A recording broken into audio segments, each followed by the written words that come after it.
And congratulations, and again, thank you for developing such apps and various methods to protect us and make us feel much more safe in an environment which is otherwise right now. आदाब नाजरीन, IND today के खबरनामे में आपका खैर मकदम है। हर खबर है ख़ास, उन ख़ास खबरों में से हमने आपके लिए कुछ समेट कर लाई हैं कुछ ख़ास खबरें।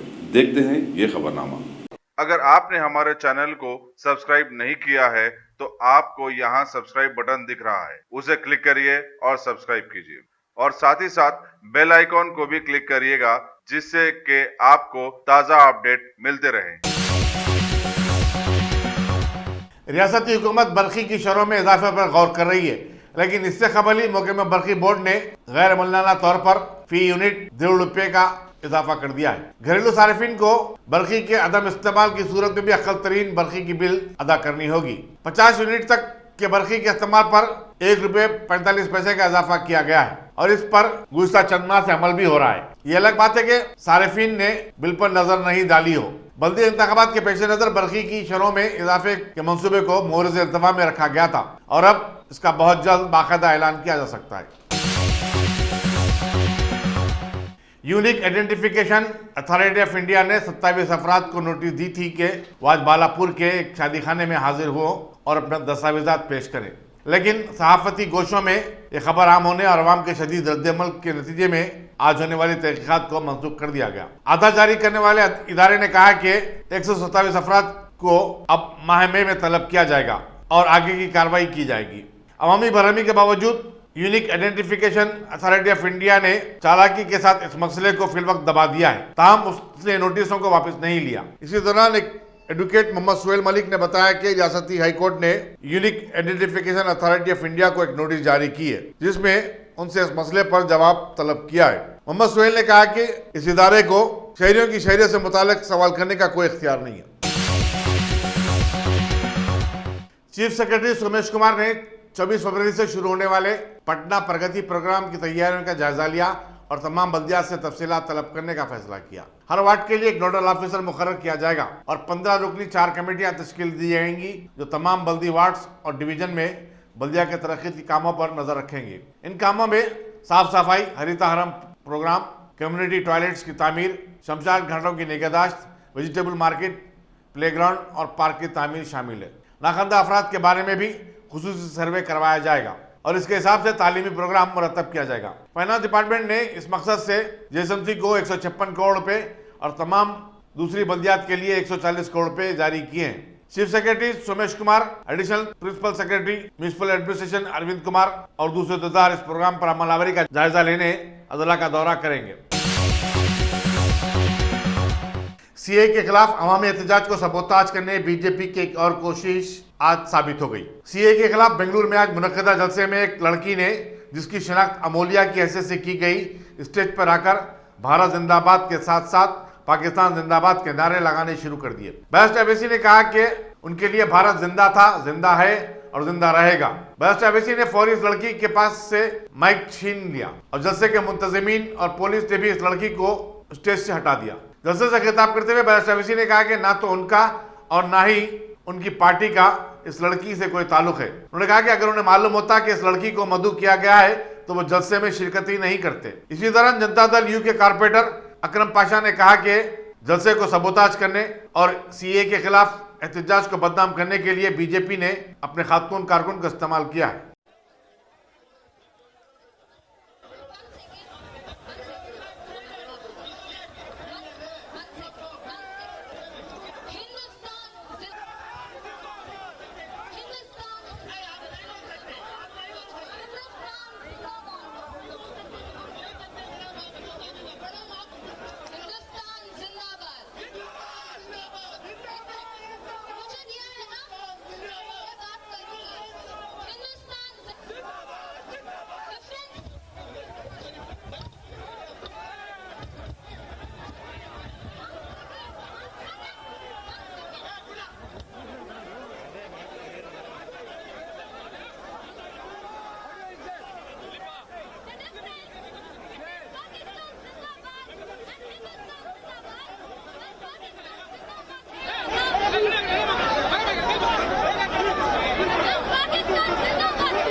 मेरे अजीज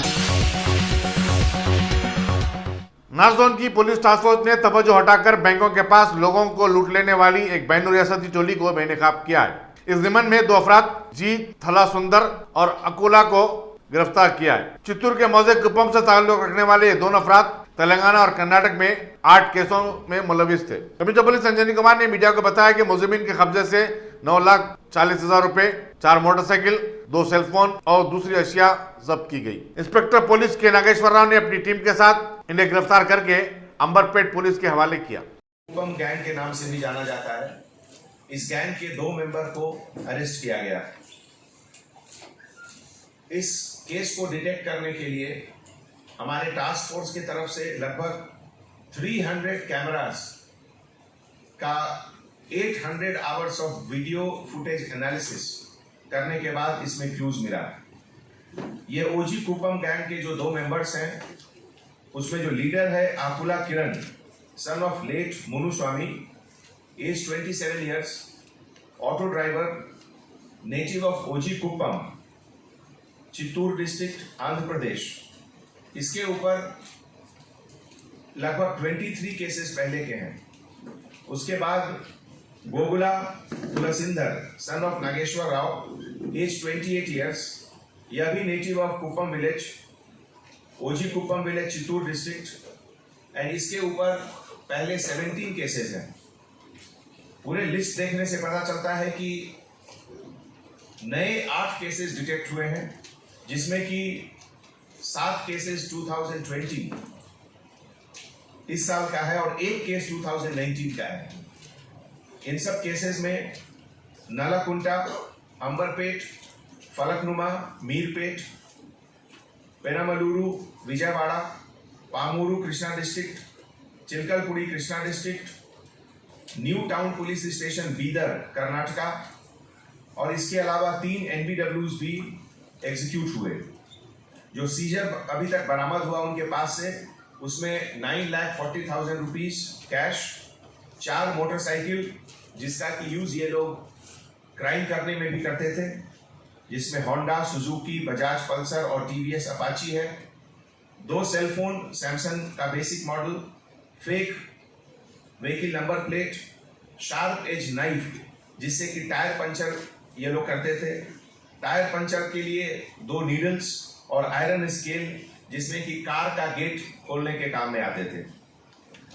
ये लोग अपने टारगेट को बहुत तरीके से आइडेंटिफाई करते थे, खास करके ऐसे लोग जो बैंक से पैसा निकाल रहे हैं। बैंक से पैसा निकालने के बाद उनको ये लोग फॉलो करते थे और बहुत तरीके से 2-3 तरीके से जो मोडस ऑपरेंडी है अटेंशन डाइवर्शन का, कभी कुछ स्प्रे करके उनको डिस्ट्रैक्ट करना, कभी 100 रुपए का, 500 रुपए का नोट उनके सामने रोड पर गिरा हुआ दिखाकर उनको डिस्ट्रैक्ट करना, कभी उनको किसी काम में मदद करने के लिए अट्रैक्ट करना। इस तरह से करके वो लोग अटेंशन डाइवर्ट करके उनका पैसा निकालते थे। अभी तक के हिसाब से इसके पहले वो लोग दूसरे भी जो अटेंशन डाइवर्शन के क्रिमिनल हैं, जैसे प्रभुदास, सैमुअल राज, उन लोग के साथ भी ये लोग काम किए हैं। 23 केसेस केवल कर्नाटका में हैं, कर्नाटका, तमिलनाडु और आंध्र प्रदेश में। जून 2018 में पोस्टपेड सब जेल कर्नाटका से रिलीज होने के बाद ये फिर ऑफेंसेस शुरू किए और रिसेंटली हमारे हैदराबाद शहर में जब ऑफेंसेस हुआ और टास्क फोर्स की team KS Ravi, DI Falaknuma के साथ मिलकर एनालिसिस जब शुरू किए तो ये वीडियो फुटेज एनालिसिस में ये सब चीज़ पता चला। ये पूरे ऑपरेशन में हमारे DCP task force P Radhakishan Rao और उनके colleague officer K Nageshwar Rao, inspector of police task force, KS Ravi, DI Falaknuma, SIG Rajashekar Reddy, B Parameshwar, K Srikanth और नॉर्थ जोन की पूरी टास्क फोर्स टीम मिलकर ये बहुत अच्छा काम किए, जिसके लिए मैं सबको बहुत बहुत शुक्रिया अदा करता हूँ। Thank you.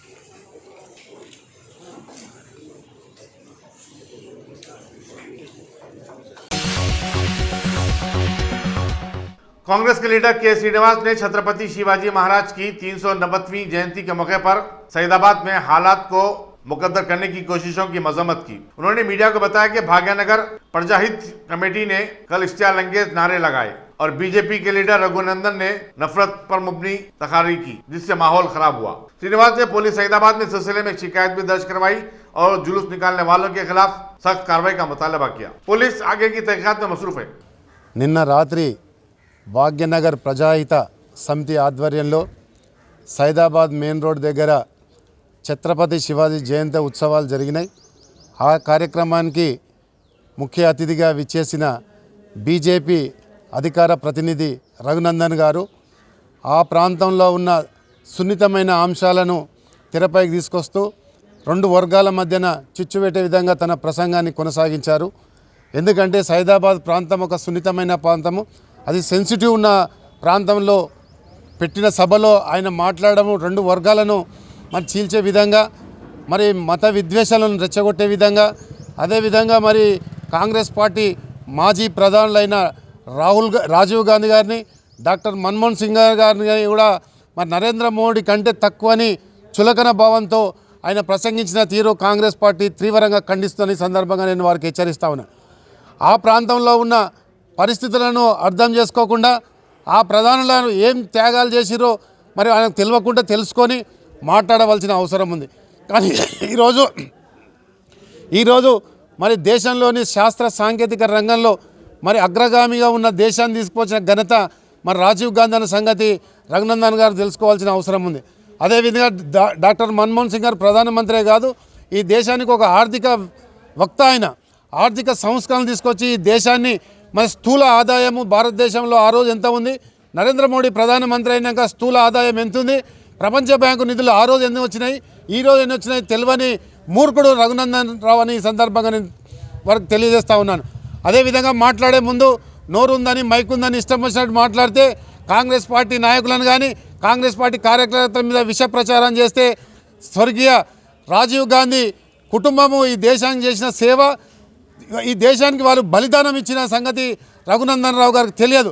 ప్రధానమంత్రి ఉన్నప్పుడు భారతదేశాన్ని అగ్ర దేశాల సరసన పెట్టిన ఘనత రాజీవ్ గాంధీ. ఆర్టికల్ 73, 74 రాజ్యాంగాన్ని సవరణ చేసి ఈ దేశంలో పంచాయతీలను బలోపేతం చేసిన ఘనత కూడా రాజీవ్ గాంధీ అని ఈ సందర్భంగా నేను మనం చేస్తాను. ఈ సంగతులన్నీ ఏవి తెలియకుండా ఇష్టం వచ్చినట్టు టీవీల ముందు మాట్లాడినట్టు మాట్లాడితే కాంగ్రెస్ పార్టీ పెద్దలను విమర్శిస్తే కార్యకర్తలుగా మేము చూస్తూ ఊరుకోమనే సంగతి హెచ్చరిస్తూ ఈరోజు పోలీస్ స్టేషన్లో మేము ఫిర్యాదు చేయడం జరిగింది. ఆయన మీద చట్టరీత్యా చర్య తీసుకోవాలి, కేసు నమోదు చేయాలి, ఆయనకు బెయిల్ కూడా ఇవ్వద్దని కూడా డిమాండ్ చేస్తూ ఉన్నాం. సైదాబాద్ ప్రాంతంలో ముస్లింలు హిందువులు పరస్పరం గౌరవించుకుంటూ జీవిస్తున్న ఈ ప్రాంతాన్ని రాత్రి నువ్వు వచ్చి విద్వేషాలకు లోన్ చేసినావు. ఇక్కడ పరిస్థితులు చాలా సున్నితమైనవి. గణేష్ పండుగ అయినా, దసరా పండుగ అయినా, రంజాన్ పండుగ అయినా ఒకరినొకరు పరస్పరం గౌరవించుకునే మనస్తత్వం మాది. కానీ నీలాంటి మూర్ఖులు వచ్చి మత విద్వేషాన్ని రెచ్చగొడితే మేము రెచ్చిపోయి ఇది చేయలేము. ఇంకొకసారి ఇట్లాంటి ప్రసంగాలకు స్వస్తి పలికి తక్షణమే మేము పిఎస్లో కంప్లైంట్ ఇచ్చినాము, ఆయన మీద చర్య తీసుకోవాల్సిందిగా డిమాండ్ చేస్తా ఉన్నాం. तमिलनाडु के शहर कोयम्बतूर में आज सुबह Kerala state road transport corporation की बस के एक लारी से टकरा जाने के नतीजे में 17 अफराद हलाक हो गए। ये बस बेंगलुरु से एर्नाकुलम जा रही थी। केरला के वजीर ट्रांसपोर्ट AK शशि धरन ने बताया कि बस में 48 मुसाफिरीन सवार थे और उनमें से बेशतर का ताल्लुक रियासत केरला से था।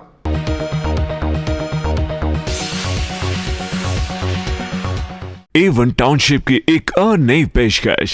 जहांगीर पीर दरगाह से 2 किलोमीटर पहले मल्टीनेशनल कंपनीज के करीब, जो कि बिल्कुल आबादी से लगा हुआ, बेंगलुरु हाईवे से सिर्फ 5.5 किलोमीटर, BT रोड से लगा हुआ तमाम डेवलपमेंट के साथ 5,50,000 में 100 गज का प्लॉट। A1 टाउनशिप में आपका ये छोटा सा इन्वेस्टमेंट आपका और आपके बच्चों का मुस्तकबिल बदल सकता है। आज ही तशरीफ लाएं और A1 टाउनशिप के इस प्रोजेक्ट से फायदा उठाएं। Office at pillar number 235 opposite fisheries department, Rajendra Nagar, Hyderabad.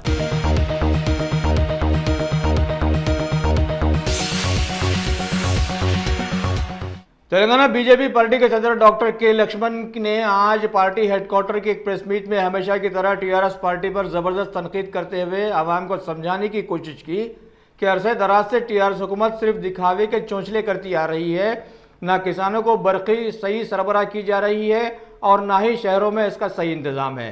Government की सारी स्कीम्स भी एकदम फेल साबित हुई हैं।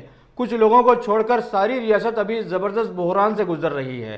और तो और कई इलेक्शन जीत लेने के बावजूद भी रियासत में सरकारी अहदेदारों के लिए अभी तक पे रिवीजन कमीशन पर अमलावरी नहीं की गई है, जिसकी वजह से आम आवाम के साथ साथ सैकड़ों सरकारी अहदेदार भी परेशान हाल जिंदगियां गुजारने पर मजबूर हो गए हैं। మాజీ మైనారిటీ మోర్చా నాయకుడు ఇప్పుడు తగ్గిన అలవాటు. ఫ్రెండ్స్ అందరికీ నమస్కారాలు. ముఖ్యమంత్రి కేసీఆర్ పాలనలో ఒకవైపు నిరుద్యోగ యువత కళ్ళకు ఒత్తులు పెట్టుకొని ఎదురు చూస్తున్నప్పటికీ కూడా అడియాసలుగా మారిపోతున్నాయి ఈ రాష్ట్రంలో కొలువులు. 6 సంవత్సరాల్లో గ్రూప్ 1 అయిపోయింది. రైతుల రుణాల మాఫీ ఇంతవరకు దాన్ని మూసేయలేదు. వృద్ధులకు దివ్యాంగులకు పెన్షన్లు అర్ధాంతరంగా ఆగిపోతున్నాయి. కళ్యాణ లక్ష్మి లేదు, షాదీ ముబారక్ లేదు. ఇప్పుడు ఉద్యోగుల వంతు వచ్చింది. పిఆర్సీ లేదు, మధ్యంతర వృత్తి కూడా ఇవ్వలేని పరిస్థితి రాష్ట్రం ఉందంటే రాష్ట్రంలో పరిపాలన ఏ విధంగా ఉందో ఒకసారి మనం ఆలోచన చేస్తా ఉంటే ఎన్నికల ముందు ఇచ్చే హామీలకు ఎన్నికల తర్వాత అమలుకు నోచుకోకుండా ఏరు దాటేదాకా ఓటమల్లయ్య, ఏరు దాటిన తర్వాత బోడి మల్లయ్య చందంగా మన ముఖ్యమంత్రి కేసీఆర్ గారి వ్యవహార శైలి. ఎన్నికలు వస్తున్నాయంటే ఆగిపోయిన రైతు బంధు అమలుకు వస్తుంది ఆ జిల్లా వరకు. ఎన్నికలు వస్తున్నాయంటే అది ఉప ఎన్నికైనా, స్థానిక సంస్థల ఎన్నికలైనా, మున్సిపల్ ఎన్నికలైనా ఉద్యోగులు గుర్తొస్తారు, పిఆర్సీ గుర్తొస్తుంది. అరచేతిలో వైకుంఠం చూపించి హామీ ఇచ్చి ఓట్లు దండుకునే కార్యక్రమం పరిపాటిగా మారిపోయింది. టీజీఓలు ఆ సంఘాల నేతలు వారికి సంవత్సరం పాటుగా అపాయింట్మెంట్ కూడా దక్కనటువంటి పరిస్థితి ముఖ్యమంత్రి. గతంలో ఆర్టీసీ కార్మికుల సమ్మె సందర్భంగా ఉద్యోగుల విభేదాలు సృష్టించి ఏ రకంగా ఉద్యోగ సంఘాలు ఆర్టీసీ కార్మికులకు బాసటగా నిలబడకుండా నిర్వీర్యం చేసి వారిని సంఘాల నాయకులకు భోజనం పెట్టి కడుపు నింపి ఉద్యోగుల కడుపు కొట్టినటువంటి మహానుభావుడు మన కేసీఆర్ గారు. వాస్తవంగా చూస్తే ప్రతి నెల కూడా ఉద్యోగుల జీతాలు కూడా చెల్లించలేని పరిస్థితి. అంటే రాష్ట్ర ఆర్థిక వ్యవస్థ ఎంత దారుణంగా మారిందో ఒకసారి మనం ఆలోచన చేయాలి. ఇలాంటి పరిస్థితుల్లో ఫిట్మెంట్ అమలు చేసినా చెల్లించే పరిస్థితి లేదు ప్రభుత్వానికి. 1% ఫిట్మెంట్ అంటే దాదాపు 300 కోట్ల రూపాయలు ప్రభుత్వం చెల్లించాల్సి వస్తుంది. 1% భారం కూడా మోపే పరిస్థితి ఈ ప్రభుత్వానికి లేదు.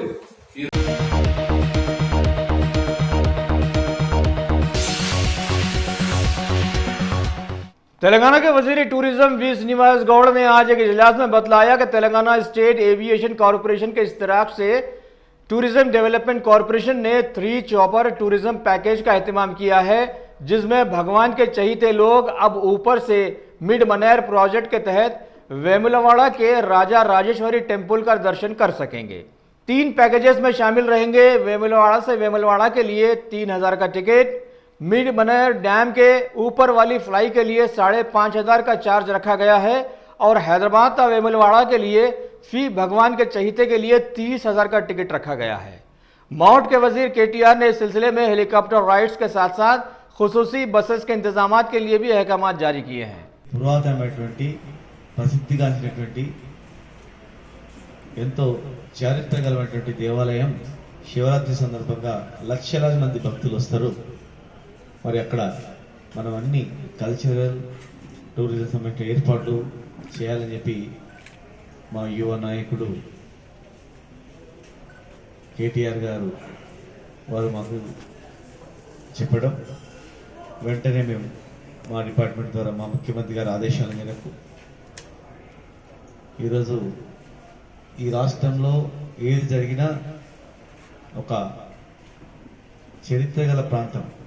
వేరే దేశాల్లో ఓ టూరిజం డెవలప్ చేయాలంటే వాళ్ళు క్రియేట్ చేసుకోవాలి, కానీ ఇది వందల సంవత్సరాల చరిత్ర మాది ప్రపంచానికి చేస్తేనే చాలు. అదే ఒక పెద్ద టూరిజం. ప్రతి జిల్లాలో ఒక పెద్ద టూరిజం కేంద్రం ఉందని మా ముఖ్యమంత్రి గారు వివరించడం. మొన్ననే మేడారం జాతరను కూడా అక్కడ ఎన్నో హోటల్స్ ఏర్పాట్లు బ్రహ్మాండమైనటువంటి కోట్లాది మంది జనానికి వచ్చినా కూడా ఇబ్బంది కలగకుండా చేసి అక్కడ కూడా హెలీ టూరిజంని హెలికాప్టర్ ద్వారా హెలీ రైడ్ని ఏర్పాటు చేసి ఈ భారతదేశంలోనే ఎక్కడ ఆ 4 రోజులలో 1000కి పైగా ప్రయాణికులు హెలికాప్టర్ ద్వారా ప్రయాణించినది ఎక్కడ లేదు. భారతదేశంలో నెంబర్ 1 ఫస్ట్. ఎక్కడ ఈ దేశంలో ఎక్కడ కూడా ఒక హెలికాప్టర్ ద్వారా 4 రోజుల్లో 1000 మంది యాత్రికులని అక్కడ పంపించి తీసుకొచ్చి హైదరాబాద్ దింపినటువంటిది, వరంగల్ దింపినటువంటిది దేశంలోనే ఎక్కడ లేదు. మొన్ననే రికార్డ్ బద్దలు చేసి రికార్డ్ని నమోదు చేయడం జరిగింది. దాని తర్వాత మా కేటీఆర్ గారు ఇక్కడ కూడా ఏర్పాటు చేస్తే బాగుంటుంది అంటే మేము వెళ్ళి కల్చరల్ ప్రోగ్రామ్స్ కూడా ఈరోజు బ్రహ్మాండంగా చేస్తున్నాం. అదేవిధంగా హైదరాబాద్ నుంచి పోయే భక్తులు కూడా హెలికాప్టర్ ద్వారా రావడం అండి. ఇది మనం సమైక్య ఆంధ్రప్రదేశ్లో కళలు కూడా అనుకోలేము మనం. ఎందుకంటే మన పండుగలు, మన సంస్కృతి సాంప్రదాయాలు అంటే చాలా చిన్న చూపు ఉండేవి. మరి మన నాయకుడు కేసీఆర్ గారు, మా నాయకుడు ముఖ్యమంత్రి అయిన తర్వాత సర్వ మతాలకు నిలయంగా ఎన్నో అభివృద్ధి కార్యక్రమాలు చేస్తూ అతి గొప్ప యాదాద్రి దేవాలయాన్ని నిర్వహిస్తూ అన్ని పండుగలు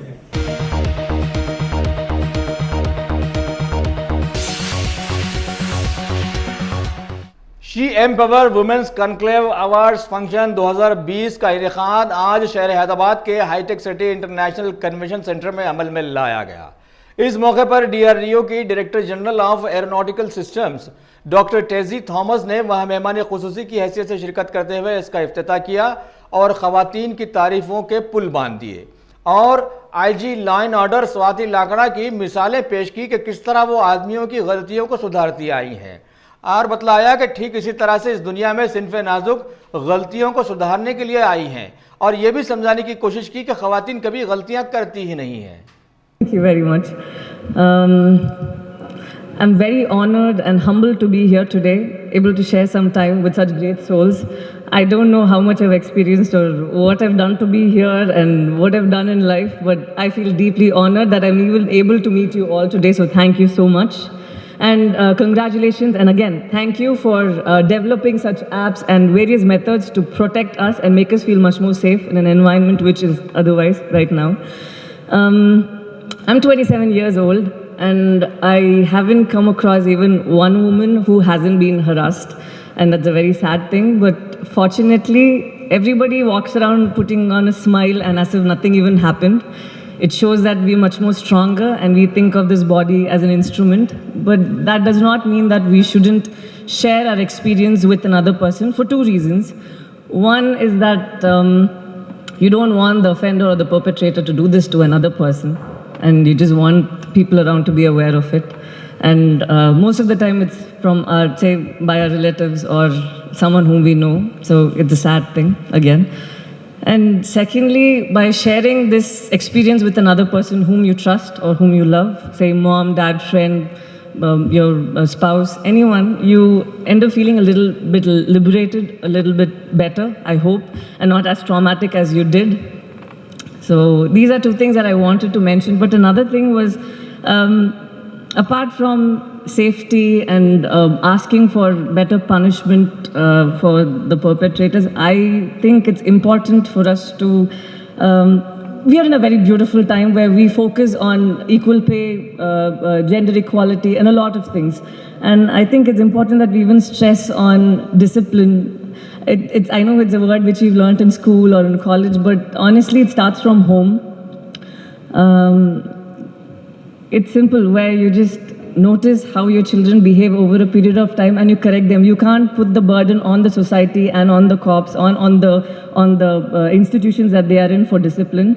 Because once you teach your children how to be, you teach them humility, you teach them how to be humane, I think that will make the world a better place. You have to be better examples, I think. We can't, because the people whom we talk about are not some random people somewhere on some corner of the earth. They are amongst us. And we ourselves at some point of time have been bad to another soul, but then we've moved on from that. It's because of what we've been taught from our childhood, or what we've observed since our childhood. How you treat your wife, and your kid sees how you treat your wife, and that's how the kid is going to grow up thinking, okay, that's how we treat a woman. How the kid is exposed to an environment where how they look at objectifying a woman, and that's how they end up thinking this is normal.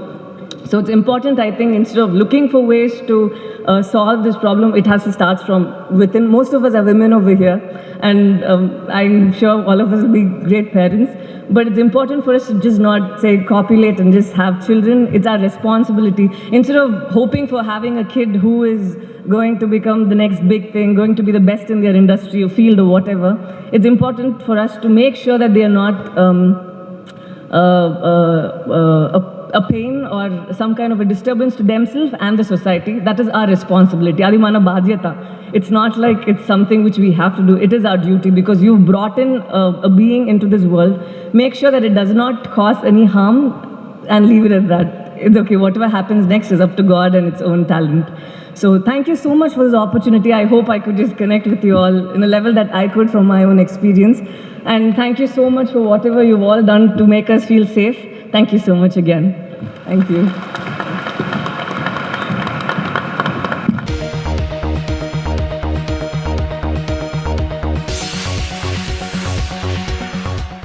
पड़ोसी रियासत आंध्र प्रदेश के साबिका CM Chandrababu Naidu, जो कौमी सतह पर आने की जबरदस्त कोशिशों में मसरूफ हैं, हालिया उनके मुकाबिल रियासत में जीत हासिल कर लेने वाली YSRCP ने अभी इनकी जेड सिक्योरिटी में कमी कर देने का फैसला किया है। वहां के डीजीपी ने बतलाया है कि सिक्योरिटी रिव्यू कमेटी के कहने के मुताबिक ऐसा किया गया है।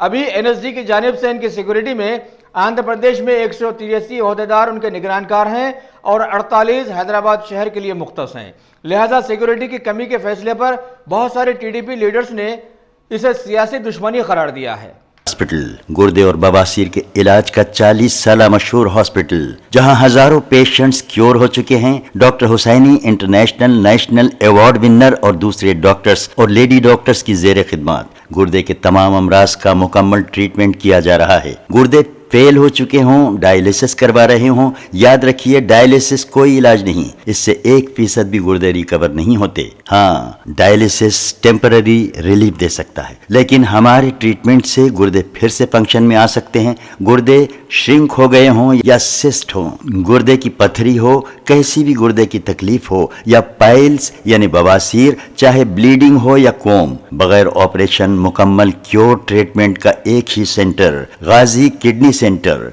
DLRL main road, opposite Vikas high school, Chandrayan Gutta, Hyderabad. Cell 9966930824 या 9391326261।